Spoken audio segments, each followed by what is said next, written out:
হে everyone, good morning. সকালে উঠে ঠাকুরকে খেতে দিয়ে স্নান টান করে সব হয়ে গেছে। তারপর আমার হাজব্যান্ড বললো চাউমিন খাবেন। চাউমিন রান্না চলছে এখানে। চাউমিনটাকে এখন ছোট্ট ছোট্ট করে কেটেছি, ওই কারণে একটু রাইসের মতো লাগছে, বাট এটা তেলের মধ্যে দিয়েছি তো ওটা ছেড়ে যাবে। তো চাউমিন রান্না হয়ে যাওয়ার পর মার ওখানে যাবো। দেখো চাউমিনটা কেমন হয়েছে। তো ও তো বললো খুব সুন্দর হয়েছে, ও খাওয়া দাওয়া শুরু করে দিয়েছে।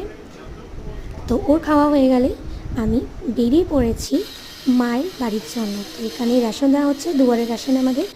তো রেশন ধরে নিয়ে এখানে মা চা করে দিয়েছে, চা বিস্কুট আমার অল টাইম ফেভারিট। চা খাওয়া হয়ে গেল। চা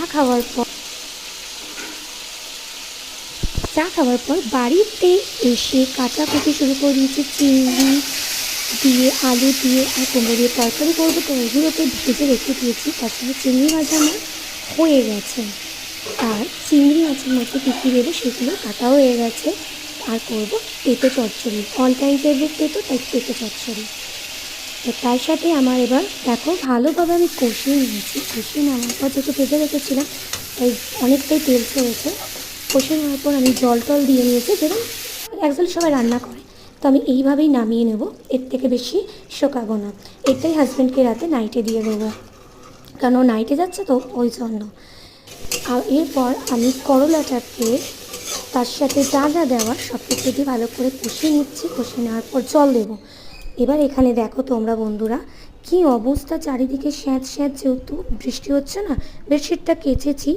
বাইরে এখন একটু কম বৃষ্টি পড়ছে, তো পুরোটা কমে গেলে ফের বেডশিটটা বাইরে দেবো। তো এখানে আমার মুখ চোখের অবস্থা দেখো। ফের আমি রান্নাবান্না করার পর স্নান করবো। তো এখানে ভাত হয়ে গেছে, তার সাথে আমার তেঁতোটাও হয়ে গেছে। তো তোমরা এবার জানাবে যে আমার রেসিপিগুলো কেমন লেগেছে আজকের জন্য। ফের দেখা হবে কালকে। চলো, টাটা।